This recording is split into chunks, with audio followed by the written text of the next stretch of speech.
En Côte d'Ivoire, les élections municipales et régionales se sont tenues le 13 octobre dernier. Des élections émaillées par des violences avec des pertes en vies humaines. Quelques jours après la proclamation des résultats par la Commission électorale indépendante CEI, des contestations continuent dans certaines localités du pays. Qu'est-ce qui justifie ces tensions?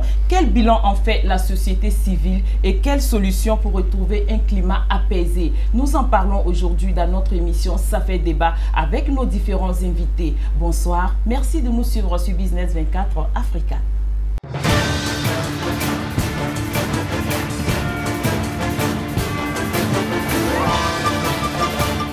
Élection locale 2018, la société civile fait le bilan. Nous en parlons avec nos différents invités. Dr Christophe Kwame, il est le président de Civis Côte d'Ivoire, une association d'éducation à la citoyenneté, à l'éco-citoyenneté, à la prévention, à la promotion et la protection des droits de l'homme. Souleymane Traoré, président ONG GERDES Afrique, section Côte d'Ivoire. Sylvain Namoya, journaliste politique, et Jean Crésus, journaliste à Kouassi, analyste politique. Merci messieurs, bonjour, bienvenue sur notre plateau. Alors docteur, rapidement, est-ce qu'on peut revenir sur les enjeux de ces élections locales couplées, régionales et municipales? Absolument, les enjeux de ces élections étaient le développement local, les politiques publiques, les enjeux étaient les élections locales par rapport aux politiques publiques et les services publics que ces futurs maires et ces futurs conseils régionaux vont pouvoir produire à la population. En parlant de politique publique, en parlant de services publics, on parle simplement de l'éducation, de la pauvreté, de la scolarisation des enfants, du taux d'analphabétisme. Donc voilà ce qui devrait être les enjeux de ces élections couplées régionales et municipales. Malheureusement, je crois que ce ne fut pas le cas. D'accord. Souleymane Traoré. Mais, comme il l'a dit, les élections locales, en fait, l'objectif c'est le développement. Parce que contrairement aux députés, ces élus locaux, à savoir les maires et les présidents des régions, ont un budget. Et ce budget, ils doivent le mettre à la disposition du développement local. Alors, bien sûr, il n'y avait que cela comme enjeu. D'accord. Sylvain Namoya, les enjeux de ces élections qui viennent de finir. Oui, normalement, c'est le développement local. Vous savez que les maires et les présidents de conseils régionaux sont des démembrements de l'État. Et comme l'a dit M. Traoré, il y a un budget qui permet justement de prendre en compte les desiderata, les préoccupations des populations. Autre chose que je voulais dire, c'est que les élections se sont déroulées dans un contexte un peu particulier où il y a eu une rupture au niveau du RHDP, qui était un conglomérat de partis jusque-là, et ce qui a fait que, les tensions, peut-être on va en parler, mais ce qui a fait dire à certains qu'il était important d'organiser ces élections pour voir un peu les forces en présence. Donc c'était un enjeu aussi à ne pas négliger. D'accord. Est-ce qu'avec tout ce qui a été donné de voir à Jean Crésus, les enjeux de ces élections... Je ne vais même pas être anticonformiste. Oui. Je vais toujours être conformiste avec mes prédécesseurs. Les enjeux, c'était le développement local. Puisque quand on parle d'élections locales, c'est forcément le développement local. Est-ce qu'on a assisté à une proposition concrète des différents candidats sur leur projet de société? On en parlera. Mais l'enjeu, c'était le développement local. D'accord. On va en parler. D'accord. Alors, docteur Christophe Kwame, vous êtes de la société civile, vous avez une ONG. Quel bilan vous faites de ces élections? Il y a des bilans à plusieurs niveaux. Il y a le bilan des élections pures de manière mathématique, ceux qui ont gagné des postes au niveau des régionales et des municipales. Arithmétiquement, le RHDP vient en tête. Mais personnellement, à l'analyse, on peut penser que le PDCI a fait une percée. Il faut rappeler aux Ivoiriens que depuis 2011, le PDCI n'existait pas sur la place publique pendant les élections comme parti politique. Oui, mais avant qu'on arrive au PDCI, les résultats donnent les indépendants en seconde position après le RHDP. Donc, non, comment est-ce que vous dites que le PDCI a fait une percée pendant que les indépendants sont en seconde position? Je suis en train d'analyser un peu structurellement ce qui s'est passé, parce que les gens oublient, on occulte le fait que le PDCI n'a pas existé en tant que parti politique sur la place publique pendant les élections depuis 7 ans. Et c'est beaucoup pour un parti politique. Mais tous les analystes, depuis la fin des élections jusqu'à maintenant, personne n'en a parlé. C'est pour cela que je le mets en exergue pour que les gens sachent que c'est une percée. Étant donné que le PDC était fondu dans le RHDP dirigé par le RDR et le président de la République, le PDC n'existait pas en tant que parti politique. Les indépendants, à l'analyse, on pense que les indépendants ont percé parce que l'offre politique des partis traditionnels ne séduit plus les populations. Et troisièmement, nous, en tant qu'ONG, nous avons fait un certain nombre d'activités de sensibilisation et d'information des citoyens sur ce qu'on appelle le concept du vote utile, qui préparait les citoyens à voter d'abord l'alternance, la jeunesse, la différence des idées, la nouveauté et enfin les programmes de développement. Donc voilà ce que je peux dire par rapport à ce premier bilan-là. D'accord. Traoré Souleymane. Alors, en tant qu'ONG ayant pour vocation la promotion de la démocratie, vous savez qu'après ces genres de consultations, nous avons déployé une équipe d'observation. Et nous avons aussi, d'ailleurs, fait une déclaration par rapport à ce que nous avons vu sur le terrain. Alors, ne pensez pas que sur ce plateau, nous allons prendre le contre-pied de ce que nous avons dit. Nous avons dit, souvenez-vous que ces élections étaient quand même considérées comme un scrutin démocratique. Pourquoi? Parce que les uns et les autres oublient souvent que dans ces genres de consultations, nous voyons dans quel contexte la démocratie a été appliquée de façon globale. Alors, sinon, si c'est pour de parler justement des événements qui arrivent dans toutes les élections, en tout temps et en tout lieu, effectivement, ça, on les consigne dans un rapport après. D'ailleurs, le rapport que nous sommes en train de confectionner actuellement. Alors, mais ceci étant, nous pouvons dire que ces élections se sont faites globalement dans un cadre démocratique, mais nous avons été offusqués par le degré de violence, parce que nous pensons que la démocratie et la violence, ça ne devait pas rimer. Alors, peut-être nous reviendrons sur ces éléments, parce que le gros problème en Afrique, on a l'impression qu'à chacune de ces contradictions électorales et démocratiques, il faut s'armer et prendre son adversaire pas comme un adversaire simple, mais comme un ennemi. Alors là, je crois que c'est ça, c'est ce qui crée la gangrène au niveau de différents scrutins. Sylvain Namoya, vous êtes journaliste, vous étiez certainement sur le terrain. Quel bilan vous en faites aujourd'hui? Mathématiquement, il y a beaucoup plus d'élus RHDP, que ce soit au municipal ou au régional. Je note aussi la percée des indépendants. Cette sphère d'indépendants, il va falloir peut-être qu'on regarde un peu plus, parce que vous avez des indépendants qui sont militants des partis politiques, qui n'ayant pas été choisis, ont décidé d'y aller en indépendant. Et puis une fois au moins, on a des indépendants. Quand vous prenez Kalou Bonaventure à Vavois, il n'est pas membre d'un parti politique. Quand vous prenez ivoirien, oui, voilà, quand vous prenez Assalé Timoko à Tiasalé, bon, voici des gens qui sont indépendants. Maintenant, qu'est-ce que ça va donner? Est-ce qu'ils auront les moyens de pouvoir développer leur région? Bon, on va regarder. D'accord. Jean Crésus, votre bilan?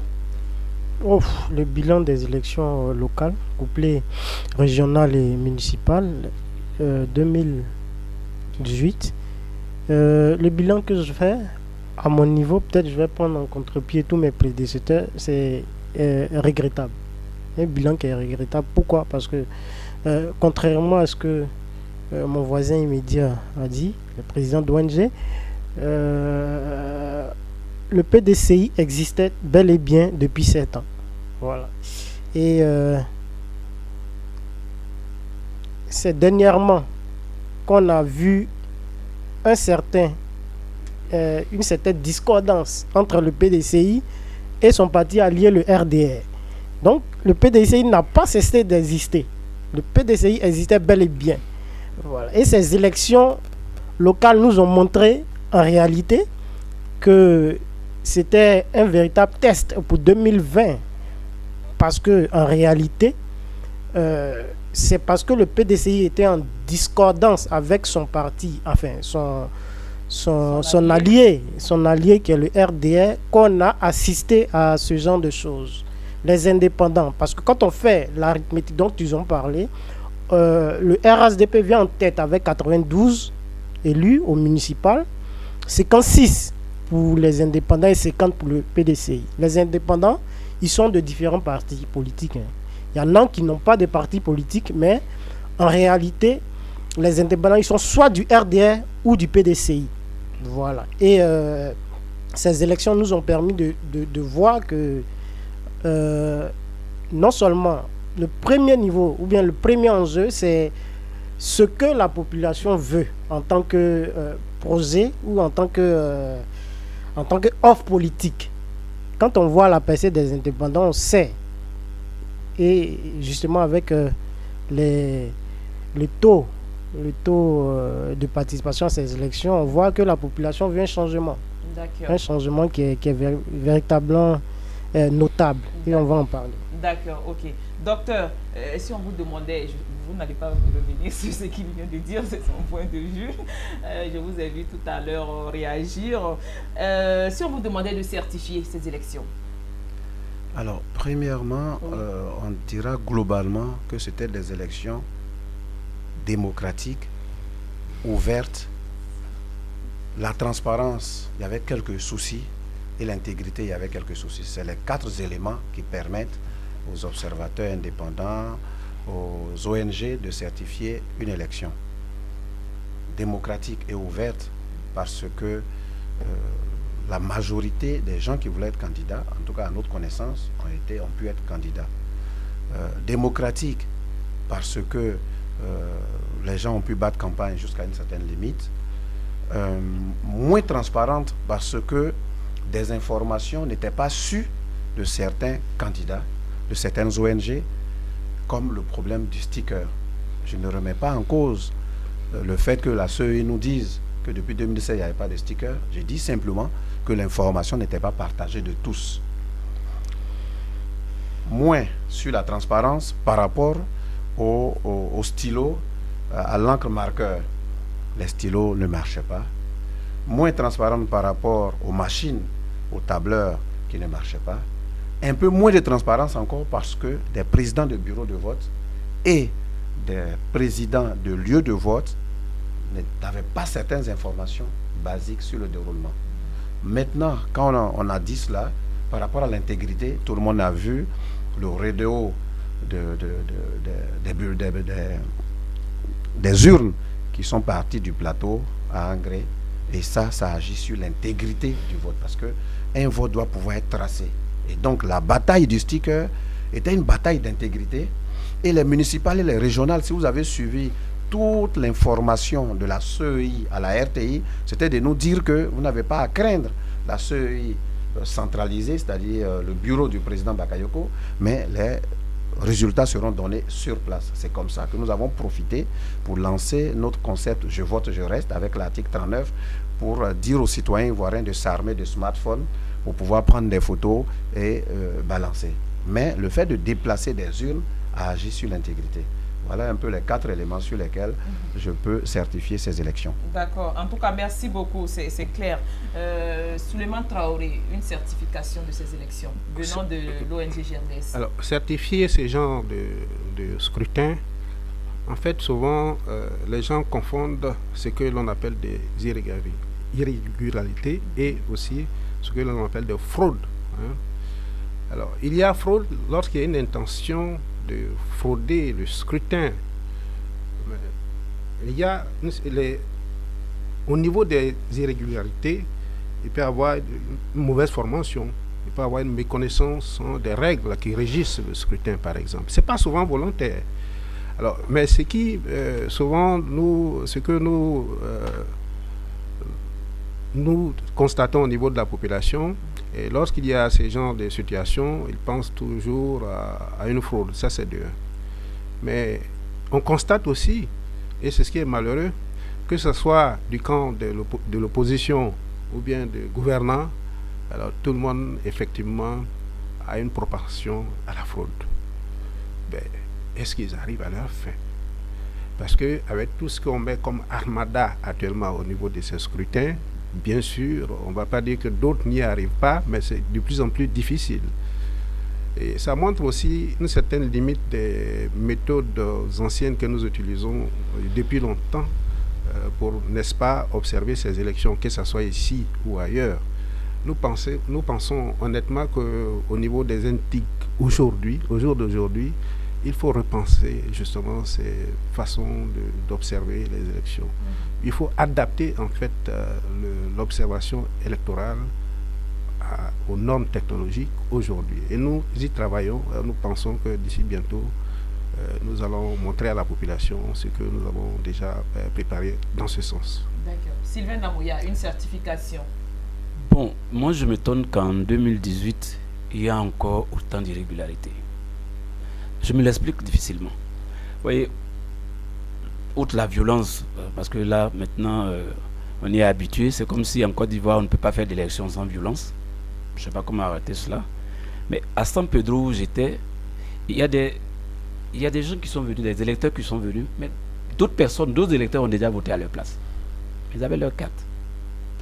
Comment on peut encore arriver à cela? Il y a le souci des tablettes. Mais chaque élection, on reprend les mêmes choses. Et puis, ce qui m'a le plus intrigué, c'est cet argent qu'on distribue. Mon Dieu, mais ça vient d'où? Cet argent qu'on distribue à Bobo, à Port-Boué et dans beaucoup d'autres régions. Mais ça vient d'où? Moi, je me l'explique mal. Bon, peut-être que les ONG qui font des certifications... C'est le montant de l'argent distribué ou bien c'est le fait de distribuer l'argent qui... Le fait de distribuer et le montant. Parce qu'on ne peut pas distribuer à tout vent. On réunit une communauté, on donne 20 millions. On réunit les apprentis Baka, on donne 30 millions. Mais cet argent, il vient d'où?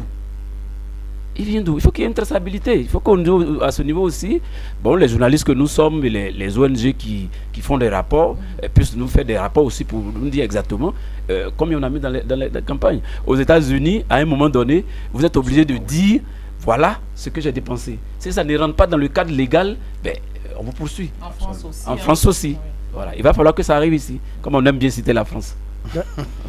D'accord, comme pour citer ce que je viens de dire. Alors, oui, excusez-moi si je peux ajouter par rapport à ce qu'il disait, parce qu'en fait, ce n'est pas le montant même qui inquiète, hein. C'est le fait même de penser qu'on peut acheter l'électorat avec de l'argent. Le montant, en fait, je crois que ça importe beaucoup moins que cette idée de racheter les consciences dans un système démocratique. Mais est-ce que la population aussi n'est pas responsable? Si on doit se laisser acheter son choix, son vote avec de l'argent par rapport au devenir, est-ce que la population n'est pas... C'est la fragilité. On connaît quand même les niveaux de paupérisation de notre population. Alors donc la population, elle est en même temps responsable et pas au même niveau que ceux qui le font. Et puis si je peux ajouter quelque chose, vous savez, il y a beaucoup de maires, de présidents de conseils régionaux, une fois élus, ne décrochent plus leur téléphone, qui ne peuvent même plus rendre de service à la population. Il y a des gens qu'on ne voit même plus, qui n'habitent même pas là-bas. Mais ces populations estiment que la période électorale est la période favorable pour se faire de l'argent. D'accord. Voilà. Jean Crésus, rapidement. Si je devais donner, je ne certifie pas, je ne suis pas l'ONU. Oui, voilà. C'est vrai, mais bon, si je devais donner, civile, c'est important. Si je devais donner une note à ces élections locales, c'était une note de passable, donc 4 sur 10. Pourquoi? Parce que au niveau même de l'organisation, je vais prendre le cas de la CEI. On nous avait dit que les dépouillements seraient publics. Du moins, c'est ce que j'ai... Absolument, oui. Voilà, c'est ce que j'ai... la loi dit. Voilà. C'est ce que la loi dit. Voilà. L'article 35 jusqu'à l'article 40. Justement. Est-ce qu'on a observé dans les différentes localités ou dans les différents bureaux de vote les dépouillements publics? Je dis non. Parce que moi, j'ai eu à parcourir un certain nombre de bureaux de vote en tant que journaliste et à suivre un certain nombre de candidats. En amont, le discours même des candidats qui étaient opposés au RSDP, que ce soit du PDCI, le discours était un peu guerrier. Je prends le cas de Cocody. J'ai suivi Jean-Marc Yassé, j'ai suivi sa campagne. Il annonçait un certain nombre de fraudes qui étaient prévisibles et qu'il était braqué à faire front. J'étais à Dabou. j'ai suivi le professeur Cess Niagne, qui est le candidat du PDCI, contre le candidat du RHDP qui était Jean-Marc Yassé. J'étais à Jacquesville, j'étais dans plusieurs localités. À Bobo, j'y étais, j'étais aussi à Divo, à Lakota. Pour dire quoi? Que le climat même des élections, ou le climat dans lequel on se situait n'était pas un climat qui était reluisant, puisque les messages laissaait entrevoir un certain nombre de crises qui étaient prévisibles. D'accord. Donc, voilà. Rapidement, ça m'amène à la prochaine question, qui est de savoir si ces événements, ces troubles qu'on a observés pendant ces élections municipales et régionales étaient prévisibles, docteur. Est-ce qu'on pourrait s'y attendre? Pour pouvoir répondre déjà, il faut qu'on situe un peu pourquoi pendant des élections, il y a des crises. Pendant des élections, il y a des crises parce que les personnes qui viennent avec ces violences-là électorales veulent premièrement influencer des citoyens par rapport au vote. Ils veulent influencer certains candidats, si vous suivez tout le message par rapport au vote. Ils veulent inverser les résultats, donc ils vont agir sur l'intégrité du vote. Ils veulent influencer le président de la CEI locale et les présidents des bureaux de vote. Quand vous prenez tout ce que je viens de dire, parcourez tous les rapports qui sont sortis, les propositions viendront après. Donc, la première étape, pourquoi ils le font? Ils le font pour pouvoir mettre à leur disposition les résultats en leur faveur. Maintenant, ces violences sont prévisibles. Effectivement, on l'explique dans la littérature onusienne, on l'explique pour des pays post-crise comme la Côte d'Ivoire, où la réconciliation n'a pas atteint les 101%, où il y a des problèmes de RSS, la réforme du secteur de la sécurité, où il y a des problèmes de reformulation, où l'administration déconcentrée, peut-être que vous n'avez pas suivi, avant ces élections, il y a eu un déploiement des préfets et des sous-préfets. Quand vous regardez les relations hiérarchiques de l'administration déconcentrée des préfets par rapport au président de la CEI locale, par rapport au président des bureaux de vote, par rapport aux autorités administratives, ministres et autres, qui ont essayé d'influencer, vous comprenez que la Côte d'Ivoire est encore dans une situation. Ça, c'est l'explication. Donc, tout à l'heure, quand on va parler des solutions, on va vous dire ce que nous, on pense par rapport à la réforme de la CEI. Oublions M. Bakayoko, son bureau. Il y a 524 à peu près de bureaux de CEI local et les relations hiérarchiques entre les présidents des CEI locales, les présidents des bureaux de vote, les assesseurs, les candidats, et ce que mon voisin vient de dire par rapport à la rhétorique des candidats, là-bas, il y a beaucoup de choses à faire. D'accord. Donc, c'était prévisible parce que la Côte d'Ivoire est dans le cadre de ce qu'on appelle un pays fragile. D'accord. Merci beaucoup, docteur Christophe. Alors, Suleiman Traoré, est-ce qu'il y avait des éléments qui pouvaient nous laisser entrevoir ces violences-là? Personnellement, je vais dire oui et non.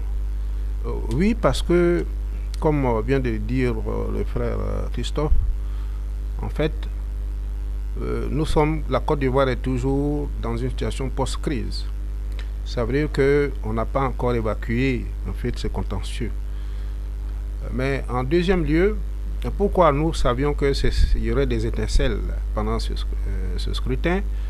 Parce que n'oubliez pas que nous sommes, la Côte d'Ivoire, en pleine mutation de politique actuellement. C'est-à-dire qu'il y a une nouvelle reconfiguration politique qui fait que ces genres de situations, les enjeux deviennent très importants au niveau des chapelles et ça se reflète sur le terrain, souvent malheureusement par des violences. Alors, ça c'était le oui. Le non, parce que la société civile a pris à sa juste mesure justement cette tension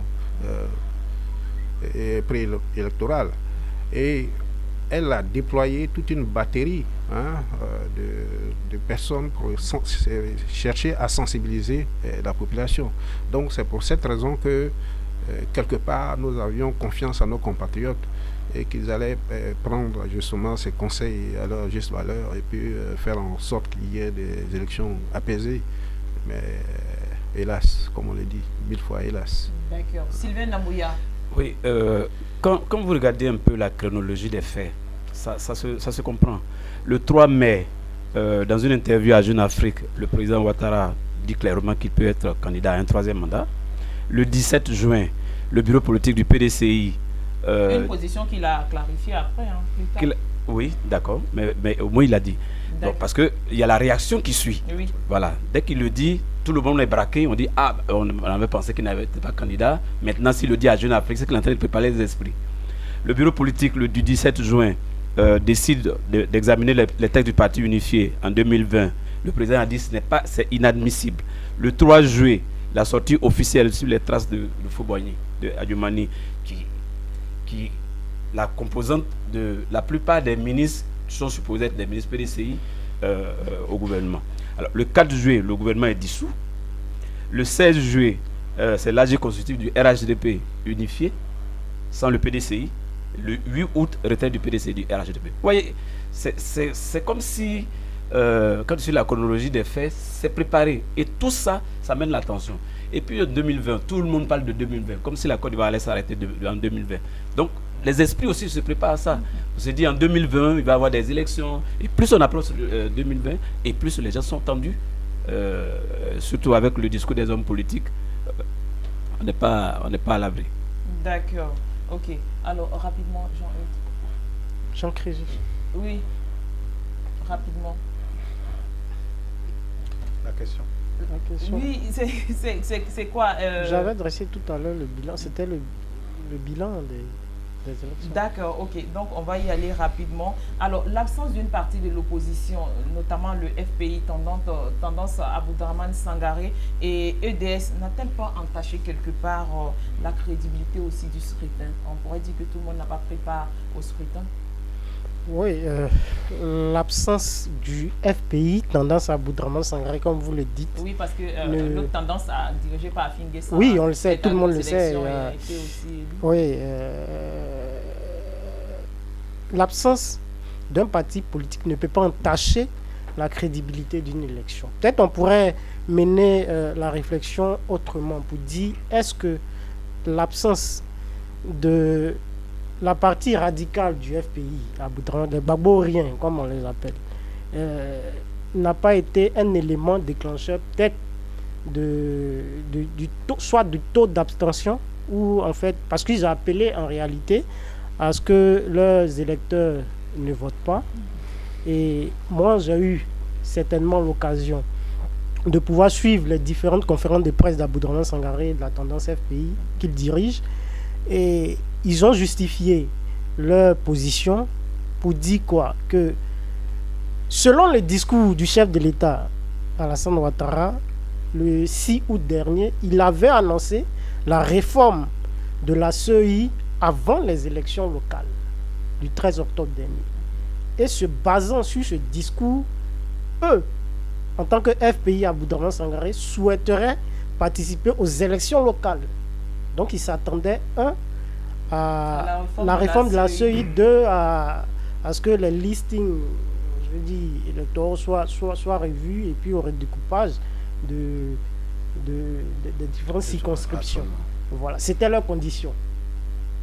Et cette condition était plus ou moins suivie par le PDCI qui a réclamé également ces différents points-là, puisque que ce soit la jeunesse de Ensemble pour la démocratie et la souveraineté, EDS que dirige le professeur Georges Amand Onien, et même la jeunesse du PDCI, ils ont fait des meetings communs.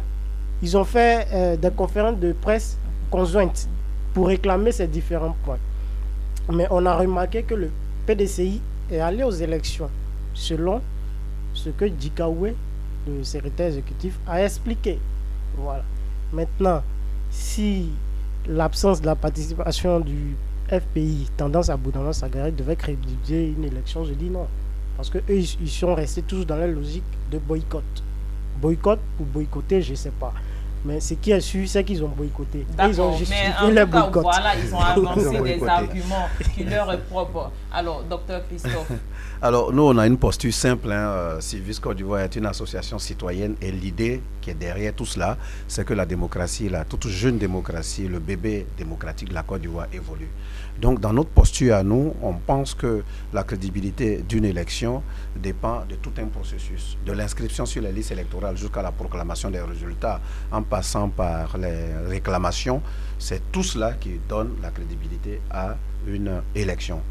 Maintenant, nous avons vu sur le terrain des personnes proches d'un certain nombre de partis comme EDS ou même d'Aboudraman Sangaré. J'ai une anecdote en tête, je ne donnerai pas le nom de la personne, qui, vers les inscriptions, il était sur une liste municipale quelque part. Malheureusement, il avait écouté le boycott. Il ne s'était pas inscrit lui-même sur les listes électorales. Donc, il ne pouvait pas faire partie du prochain, parce que cette personnalité a été élue. Il ne pourra pas aujourd'hui être maire au monde du conseil municipal. Donc, c'est des éléments qui nous disent quoi? Qui nous disent que nous, on pense que la démocratie, le vote qui est, je dirais, un genre de pacification politique, parce que le vote a été inventé justement pour ne pas que les politiciens passent tout leur temps à se battre. C'est un élément pacificateur. Le vote est l'essence même de la vie du citoyen. Donc nous, on dit que le vote fait partie intégrante de la citoyenneté. Pour nous, le boycott, c'est l'échec. Et quand un parti qui annonce que la majorité au pouvoir travaille mal et que ce parti donne de l'espoir à une partie des populations, si tel est le cas bien sûr, ce parti doit nous dire comment elle compte sortir ces populations-là de la pauvreté, de la corruption, de tout ce qu'il y a comme service public auquel ont droit ces populations. Je parle bien sûr de Aboudraman Sangaré, de sa responsabilité vis-à-vis des citoyens ivoiriens qu'il entraîne dans sa démarche. Je ne sais pas sa démarche, je n'ai pas le fond. L'idée que je dis est simple. Vous êtes un parti d'opposition. Vous critiquez le pouvoir, vous dites que le pouvoir ne travaille pas bien, vous donnez de l'espoir à une population qui est de plus en plus élevée, parce qu'ils l'ont dit eux-mêmes que les 46%, c'est dû au fait qu'ils aient lancé leur boycott. Je n'en disconviens pas. Si tel est le cas et que vous arrivez à prendre, je dirais, 30-40% de l'électorat qui ont espoir en votre discours et en votre vision, alors il y a une obligation de pouvoir sortir ces Ivoiriens-là qui suivent ce mouvement Aboudraman Sangaré et EDS, sortir ces Ivoiriens de la pauvreté, parce qu'ils ont espoir que si vous êtes au pouvoir, vous allez les sortir. Donc nous, c'est une responsabilité citoyenne que nous leur demandons à travers votre micro. Je ne sais pas si vous me comprenez.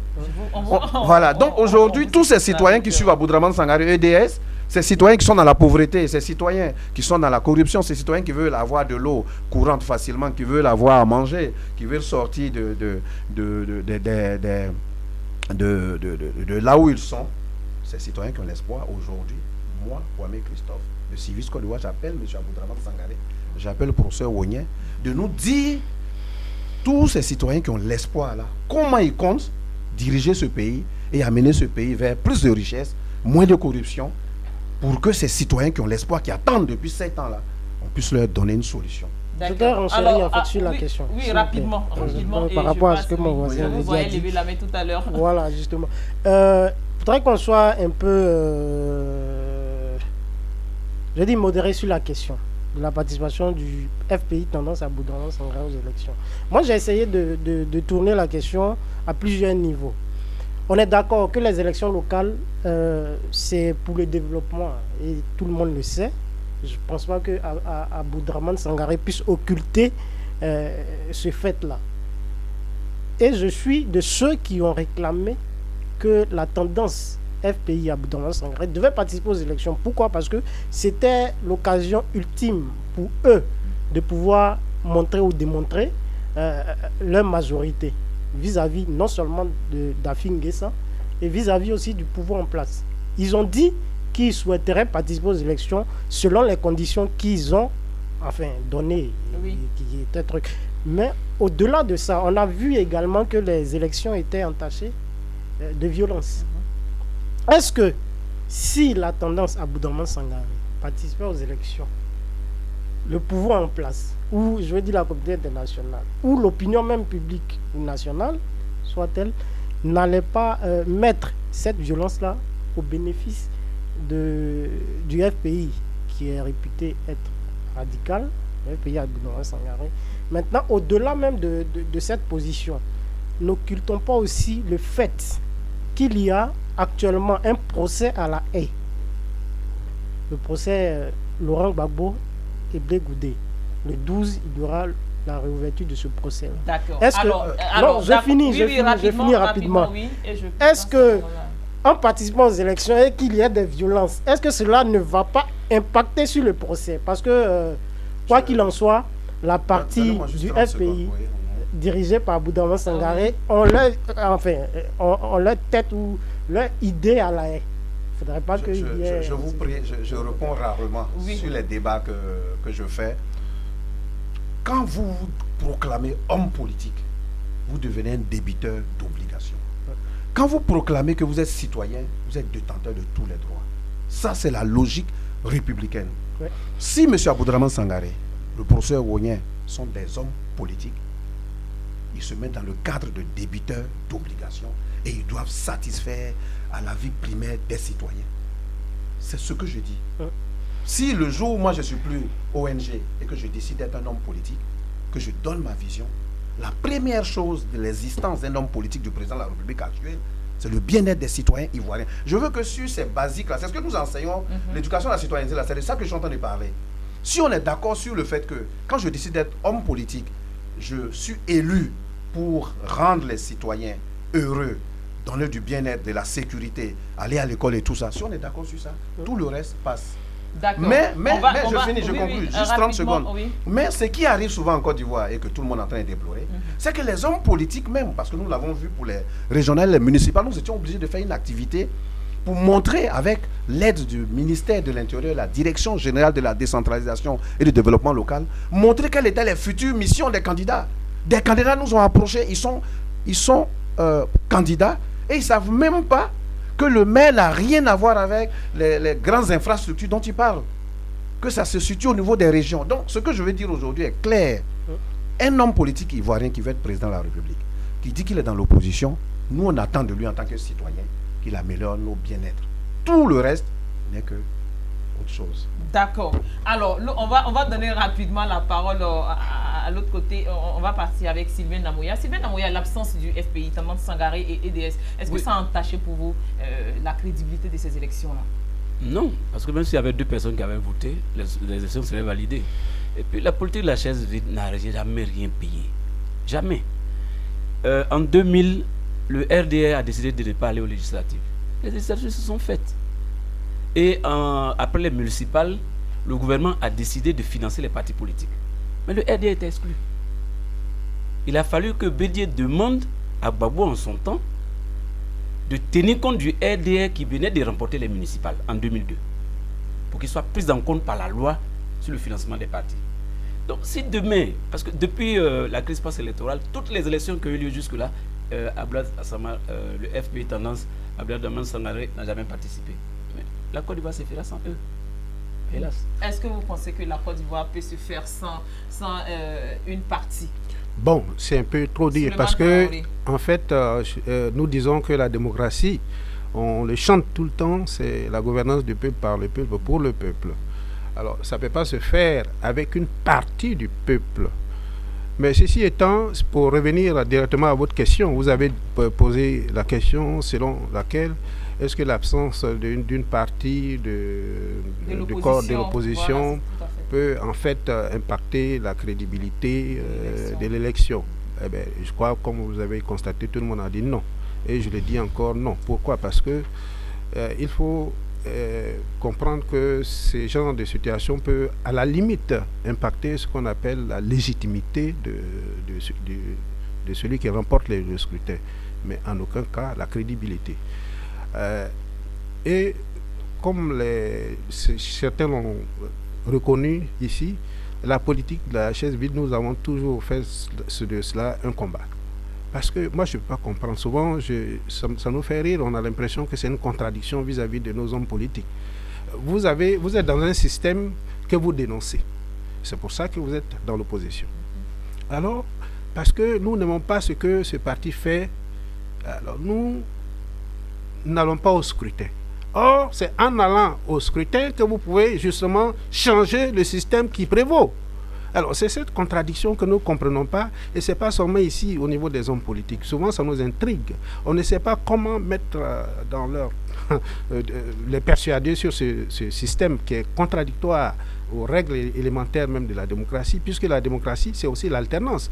Pour qu'il y ait alternance, il faut que les gens aillent voter pour dégager, comme on le dit, celui qui est là et qui ne fait pas le bonheur de la population. Alors, si vous êtes toujours dans la posture de boycotter, vous ne pourrez jamais influencer le système qui prévaut, encore moins le changer. Alors, donc, c'est justement cette contradiction. Et puis, quand on veut regarder au niveau même du taux de participation de ce scrutin, là encore, on se fout voir.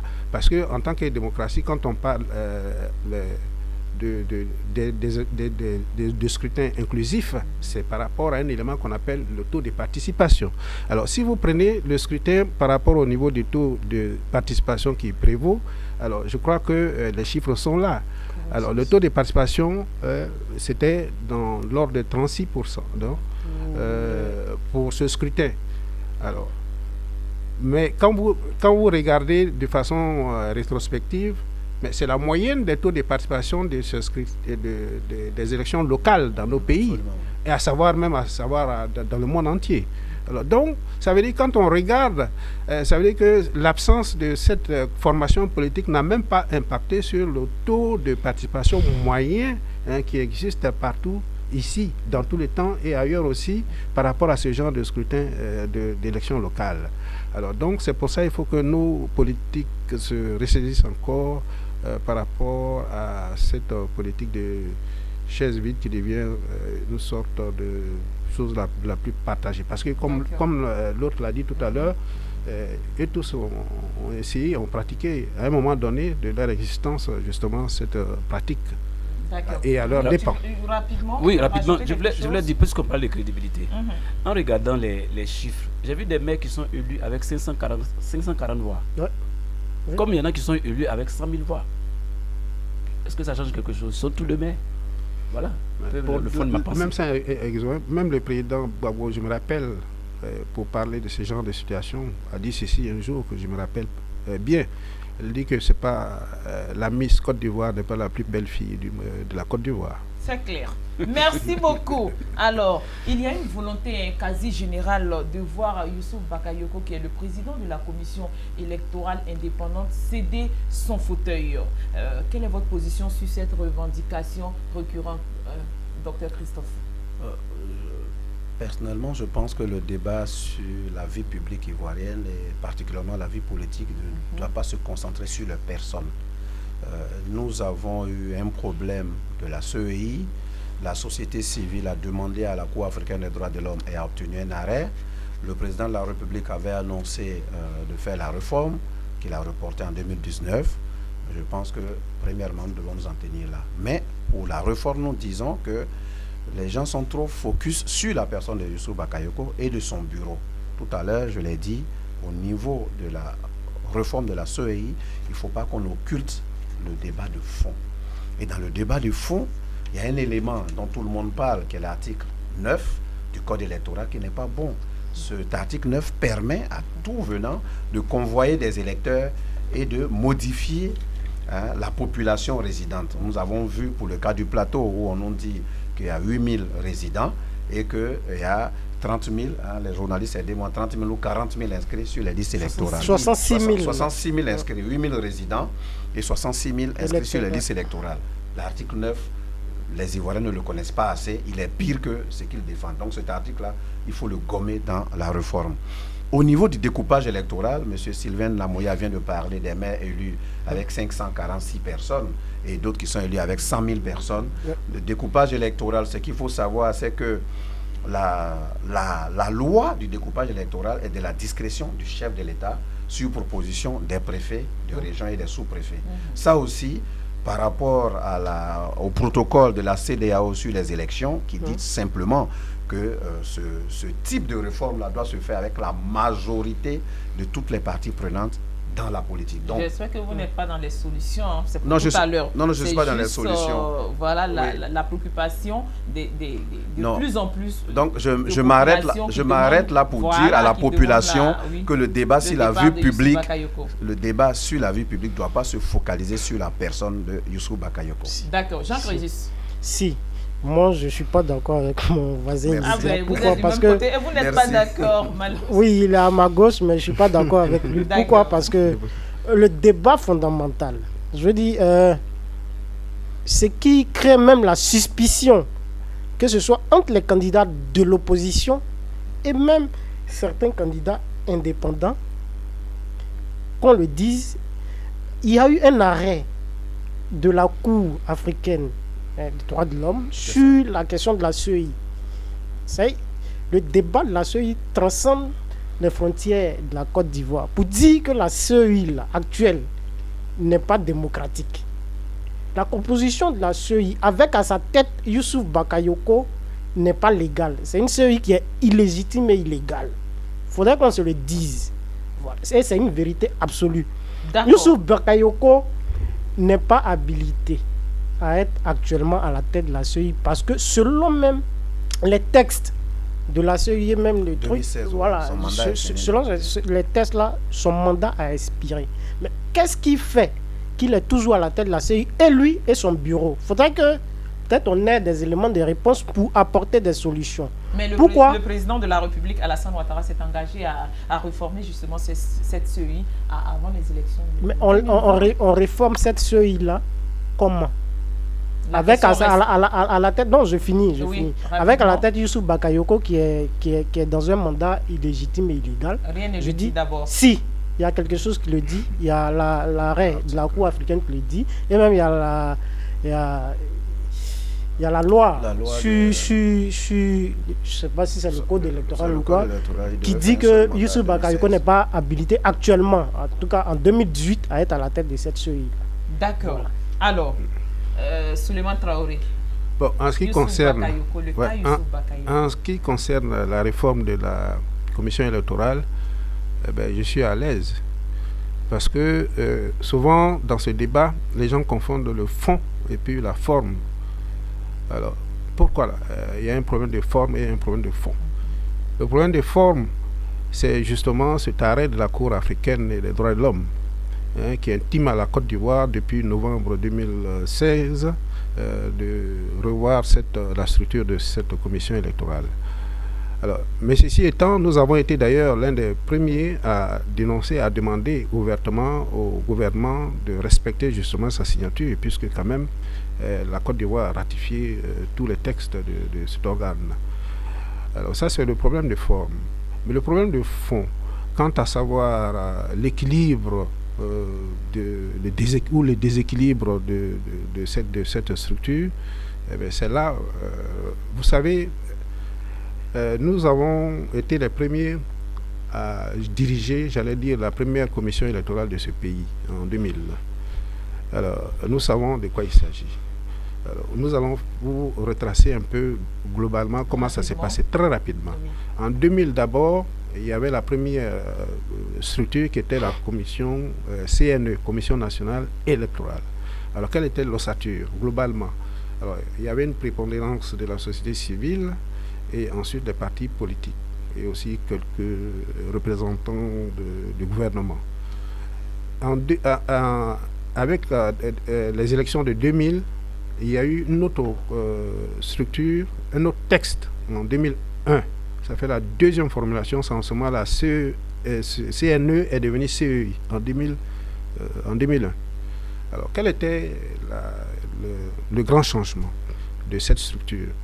La société civile n'était plus dedans, elle a été évacuée et on a vu une certaine phagocytose, j'allais le dire, de l'exécutif dans l'organe qui dirigeait, qui devait régir justement les élections. Alors c'est pour cette raison d'ailleurs vous ne voyez pas de société civile jusqu'à présent. Et ensuite il y a eu Marco VI. Marco VI n'a rien fait de nouveau. Marco VI n'a mis que les MPIGO et les MPCI comme vous le savez. Mais sinon, par rapport à l'ossature globale, Marco VI n'a pas fait grand-chose. Et maintenant, quand il y a eu, après les élections de 2010, il y a eu cette dernière monture qui prévoit actuellement, qui fait couler tant d'encre et de salive. Alors, quand nous regardons, il n'y a pas eu grand changement encore par rapport à la monture de 2001. puisqu'il y a toujours une mainmise de l'exécutif. Tous les militaires sont représentés. Alors là, c'est ce que nous ne voulons pas du tout, puisque, en fait, quand on dit une commission indépendante, elle doit être indépendante par rapport à qui? Par rapport à l'exécutif. Alors, s'il y a une mainmise encore de représentants de l'exécutif dans une structure, ça veut dire qu'elle n'est pas indépendante. On va y arriver tout à l'heure. Rapidement, Sylvain Namouya. Oui, je crois que le docteur Christophe Kwame l'a dit, et il ne faut pas personnaliser le débat. Maintenant, ce qu'il faut retenir, c'est que la CEI a réussi à faire l'unanimité contre elle. Parce que tous les acteurs veulent la réforme de la CEI. C'est qu'il y a problème. Aujourd'hui, les acteurs qui étaient les acteurs constitutifs de la CEI ne sont plus les mêmes. On nous disait à l'époque que Youssou Bakayoko était le représentant du PDCI. Mais est-ce que vous êtes sûr qu'aujourd'hui, il est encore le représentant du PDCI à l'intérieur de la CEI? Je ne crois pas. Je me rappelle aussi que même quand le RHDP existait, il y avait encore la lune de miel, le PDCI avait demandé quand même un nouveau découpage électoral. Ouais. Ça veut dire que c'est pas bon. Je me rappelle même qu'à l'époque, des gens avaient dit qu'aux élections législatives, par exemple, le RDS était tapé, permettez-moi l'expression, déjà sans députés, sans compétir. Voilà. Donc, c'est important. Donc, la composition de la CEI elle-même, aujourd'hui, le PDCI étant un parti politique, le RHDP étant un parti politique, le FPI avec toutes les tendances, etc., il faut recomposer justement cette CEI. Et puis la CEI doit pouvoir donner confiance. On doit pouvoir faire confiance à la CEI. Si les acteurs politiques qui sont les premiers concernés ne font pas confiance à la structure, il y a problème. Effectivement. Voilà. Et le président avait donné l'espoir que effectivement la réforme se ferait. Tout le monde a cru que ce serait avant les municipales et les régionales, quand il a encore fait un autre discours pour dire que c'est en 2019. Donc on attend effectivement que... mais il faut commencer justement ces débats-là maintenant, pour assainir le milieu avant les élections de 2019. Parce que si on approche 2020, ça va être encore plus compliqué. D'accord. En tout cas, il y a une grosse crise de confiance aux institutions. Alors, tous les regards sont désormais tournés vers 2020. Comment entrevoyez-vous la prochaine élection présidentielle? Serait-ce l'élection de tous les dangers, comme on l'entend dire souvent? Quelles sont les conditions pour que l'élection présidentielle de 2020 se déroule dans un climat apaisé et surtout que l'élection de 2020 soit crédible? Crésus. D'abord, on est unanime sur une chose, c'est que avec les élections locales qui se sont déroulées le 13 octobre dernier, nous tous on est unanime que la commission électorale indépendante est foreclose. Voilà. Elle a montré ses limites et qu'il faut la réformer. Parce que toutes les violences, on a assisté à des violences. Ces violences pourraient être appréhendées comme étant un texte pour 2020. Parce que les esprits sont toujours figés. Les candidats, ce sont des candidats des chapelles politiques. Il y a des indépendants qui sont forcément des chapelles politiques. Et ces élections de 2020, en tant que journaliste, les indicateurs que moi j'ai ne présagent pas un bon résultat pour 2020. Alors, si aujourd'hui on analyse les différents discours politiques des différents candidats ou des différents partis politiques, 2020, on n'est pas à l'abri d'une nouvelle crise. Et peut-être la crise de 2020 peut être un peu plus corsée que la crise de 2010. Pourquoi? Je m'explique. Les anciens alliés, le PDCI qui était allié au RDR, aujourd'hui RHDP, a un discours plus ou moins guerrier. Quand tu écoutes Bédier, à un bureau politique qui traite le chef de l'État actuel de dictateur, c'est un indicateur. Quand vous avez un député qui est RDR, proche de Soro, qui dit, il n'y a pas 2 jours, qu'il démissionne pour se mettre à la disposition du président de l'Assemblée nationale, c'est aussi un indicateur. Quand on sait que le président de l'Assemblée nationale est jusqu'à preuve du contraire RDR, et il dit démissionner pour se mettre à la disposition de ce dernier, et que par conséquent son candidat pour 2020 c'est le président de l'Assemblée nationale, c'est aussi un indicateur. Quand vous avez un un discours peut-être du chef de l'État qui demande au président de l'Assemblée nationale de clarifier sa position en tant que président de l'Assemblée nationale, c'est un indicateur. Quand vous avez l'opposition certainement radicale, le FPI dirigé par Aboudraman Sangaré, qui impose des conditions pour aller aux élections présidentielles 2020, c'est aussi des indicateurs. Donc tout ça ne présage pas d'un bon augure pour 2020.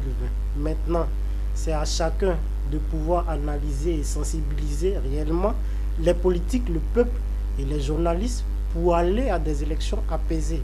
Mais de mon œil de journaliste, avec les éléments que nous avons, 2020, ce sont des élections à risque. Est-ce que ce discours-là ne fera pas peur aux investisseurs, aux potentiels investisseurs qui sont aux portes de la Côte d'Ivoire? Ils sont plus informés que nous.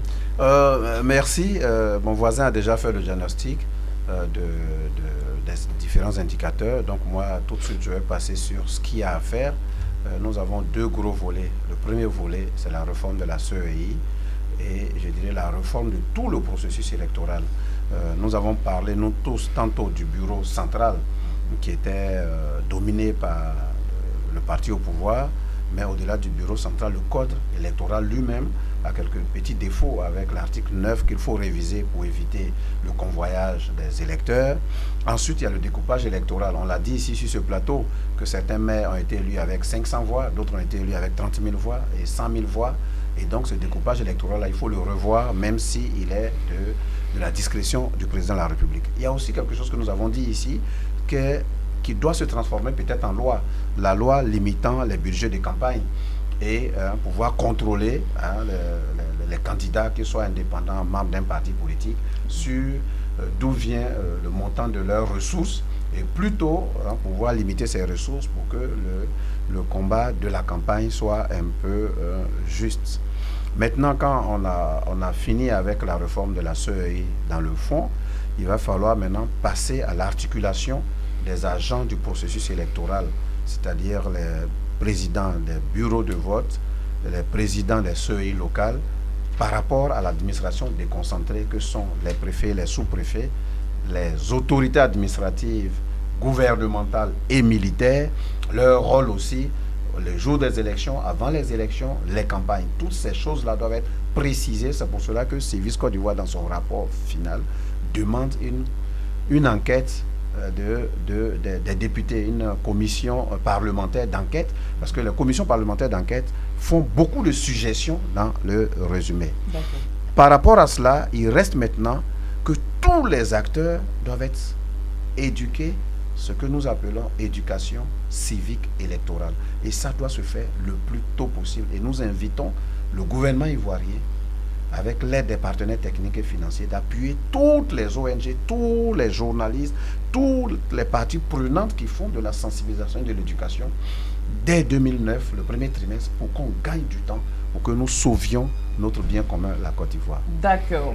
Souleymane Traoré, qu'est-ce qu'il faut faire pour les élections apaisées en 2020? Oui, d'abord, pour dire qu'il n'y a pas de danger à l'horizon, comme on disait tantôt, en fait, c'est de faire un peu la politique de l'Autriche par rapport à ce que nous voyons, puisque, en fait, pour le GRDS, nous sentons qu'il y aura deux problèmes au niveau de la situation de 2020. Le premier problème, c'est le passage de témoins à une nouvelle génération qui va susciter naturellement ce qu'on appelle une guerre de succession. Et ensuite, c'est le deuxième niveau, c'est au niveau même de la recomposition du tissu économique auquel nous sommes en train d'assister. Parce que notre ami a donné deux éléments qui reflètent justement ces deux pierres d'achoppement, à savoir la position de du président Gbagbo, du président Bédié par rapport à Alassane, son frère cadet Alassane, comme on le dit.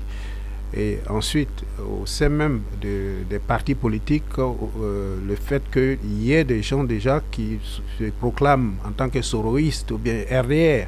Alors donc, tout ceci n'augure pas du tout une paix au niveau des scrutins de 2020. Alors pour cela, comme nous l'avons dit tantôt, il faut aussi prendre le taureau par les cornes dès maintenant essayer de faire une sensibilisation. Mais cette sensibilisation, comme nous le disions aussi, pas seulement à l'endroit de la population. Souvent, nous oublions que la population est beaucoup plus mature même que nos hommes politiques. J'insiste, nous avons des éléments pour les démontrer qu'en fait, la plus grande diversion se fait au niveau des hommes politiques qui ont besoin cette fois-ci eux-mêmes d'une certaine sensibilisation. D'accord. Sylvain Namoya. Oui, 2020. Depuis quelques années, nos élections se soldant par des morts. On peut présager que peut-être en 2020, il y aura beaucoup plus de morts. Donc ça peut être aussi un élément d'appréhension. Quand vous regardez actuellement les discours qui sont tenus pendant les pré-campagnes, pendant la campagne et même après, il y a des motifs d'être inquiet. Comme vous voyez également les limogeages, que ce soit au PDCI ou au RHDP, bon, voici le décor qui se plante de plus en plus. Donc plus on va approcher de 2020, plus on sera encore plus crispé. Et comme mon voisin parlait de renouvellement générationnel, évidemment ça va susciter aussi des inquiétudes. Le renouvellement va se faire à l'intérieur du RHDP, le renouvellement va se faire à l'intérieur du FPI, à l'intérieur du PDCI, etc. Donc il y a des combats internes qui risquent d'avoir des métastases dans tout le pays. Donc il faut aller vite. Dès après le contentieux électoral, il faut commencer la réforme. Et puis le découpage électoral, tout le monde l'a décrié. Il faut commencer ces choses-là dès maintenant pour qu'on ait le temps de préparer les esprits à des élections apaisées. D'accord, merci beaucoup. Alors, Jean Crésus, rapidement, votre dernier mot. Mon dernier mot, c'est merci. Merci à Business 24 de nous avoir invités sur ce plateau pour donner à notre niveau, notre humble point de vue. Ce qui est important, c'est de dire que 2020, ce n'est pas une fatalité. Pourquoi? Parce que en tant que journaliste, la Côte d'Ivoire, c'est mon pays. Et en tant que journaliste, je dois apporter ma contribution pour ne pas que ce pays s'embrase. Maintenant, c'est d'appeler les différents acteurs politiques, les différents acteurs, je veux dire, les bailleurs de fonds à pouvoir aider les ONG à faire de la sensibilisation. Ils l'ont dit tout à l'heure, je ne vais pas parler à leur place, mais ce que je dis, c'est que nous, en tant que journalistes, nous devons aussi apporter notre contribution pour ne pas que les plumes armées puissent desservir à la situation sociale de paix de la Côte d'Ivoire. Donc nous devons œuvrer ou, je dirais, tout faire, tout mettre en œuvre pour que, de par nos écrits ou de par notre manière d'analyser la situation politique de notre pays, il n'y ait pas de position tranchée.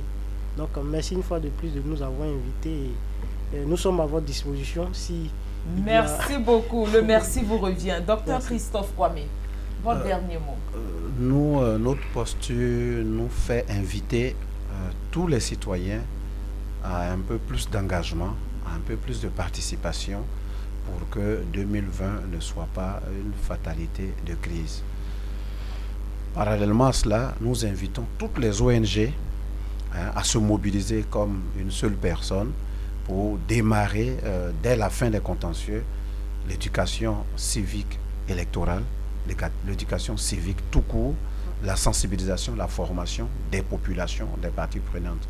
Pour cela, je me permets de dire merci au programme des Nations Unies pour le développement, le PNUD, et le Peace Building Fund qui a trouvé utile à la veille de ces élections et de manière urgente à appuyer un certain nombre d'ONG qui ont pu faire de la sensibilisation et de l'éducation. Je dis aussi merci ici à l'ambassade de France, à l'Institut français, qui aussi a mouillé le maillot pour que ces élections soient apaisées. Donc, merci enfin à Business 24 qui nous a permis de déployer sur son plateau nos idées, nos peurs, mais aussi nos perspectives. Nous espérons tous que c'est ensemble que nous pouvons faire avancer ce pays. Donc, rejoignez-nous, rejoignez Civis Côte d'Ivoire, rejoignez la sensibilisation terrain après le processus de contentieux. D'accord. Merci beaucoup, docteur. Souleymane Traoré. Nous remercions vraiment Business 24 de nous avoir conviés à cette tribune Et nous profitons d'ailleurs de l'occasion pour signaler qu'il faudra qu'il y ait d'autres rencontres de ce genre, parce que le GRDS a certains outils pour qu'il y ait des élections transparentes, pas seulement en Côte d'Ivoire, même en Afrique. Et que, étant donné que votre tribune est une tribune africaine, alors nous aurons peut-être l'occasion de les exposer ici. Alors maintenant, mes derniers éléments. Par contre, vous avez dit, parce que nous avons quand même un appel vibrant aussi à lancer au niveau de nos hommes politiques. Alors ils passent tout leur temps à montrer ce qui divise les Ivoiriens. Or, il y a tellement de choses qui unissent les Ivoiriens. S'ils mettaient autant d'énergie, autant de tact à mettre cela en exergue, je crois qu'il y aurait beaucoup plus d'élections pacifiques dans nos États. Donc nous les exhortons justement à mettre l'accent sur ces éléments qui nous unissent, au lieu de passer le temps à mettre l'accent sur ce qui nous divise. D'accord. Merci beaucoup, M. Suleiman Traoré. Sylvain Namoya, le dernier mot. Ouais, le dernier mot, c'est d'abord vous remercier. Vous remercier de m'avoir invité. J'avais l'habitude de regarder Business 24 parce que c'est une chaîne que j'aime bien, parce que c'est économique. Parce qu'on donne toujours l'impression que ce qui importe en Côte d'Ivoire, c'est le politique. Oui, souvent même nos enfants nous demandent, mais papa, si je vais à l'école, je ne vais pas avoir du travail, pourquoi aller à l'école? Bon, on ne fait que la politique. Donc vraiment, je voulais remercier les responsables de votre chaîne qui donnent la parole aux opérateurs économiques, ceux qui créent l'emploi. Deuxièmement, c'est, comme l'a dit mon voisin, il faut qu'on privilégie la Côte d'Ivoire. Vous voyez, on s'est rencontrés ici, sur votre plateau, on ne sait pas qui est Baoulé, qui est Djoula, qui est Moussi, qui est... Parce que ce n'est pas le plus important. Le plus important, ce sont les idées que nous déployons. Ce qui est important, c'est que nous pouvons faire chacun à notre niveau pour apporter notre contribution au développement du pays. C'est ça qu'il faut privilégier. Et comme l'a dit mon voisin, les hommes politiques, il faut qu'ils mettent vraiment au premier rang de leur priorité la Côte d'Ivoire. Parce que c'est celle-là qui nous unit. Non, pas un autre pays. Ce n'est pas la Côte d'Ivoire. Si vous la détruisez, nous allons aller où? En tout cas, c'est clair. Merci beaucoup. Merci d'être venu. Merci à tous d'avoir effectué le déplacement sur ce plateau. Merci de nous avoir édifiés. C'est la fin de ce numéro de Ça fait débat. Nous faisions le bilan des élections locales du 13 octobre dernier avec la société civile et nous étions en compagnie de Dr Christophe. Il est le président de Civis Côte d'Ivoire, une association d'éducation à la citoyenneté, à l'éco-citoyenneté, à la prévention, à la promotion et la protection des droits de l'homme. Souleymane Traoré, il est le président de l'ONG GRDS Afrique section Côte d'Ivoire. Sylvain Namoya, journaliste politique, et Jean Creusiste, journaliste à Kouassi, analyste politique. Merci à la réalisation, Lignon Gilbert, Richard Akeke, Marius Seri. Merci à vous de rester avec nous. Les programmes se poursuivent sur Business 24 Africa.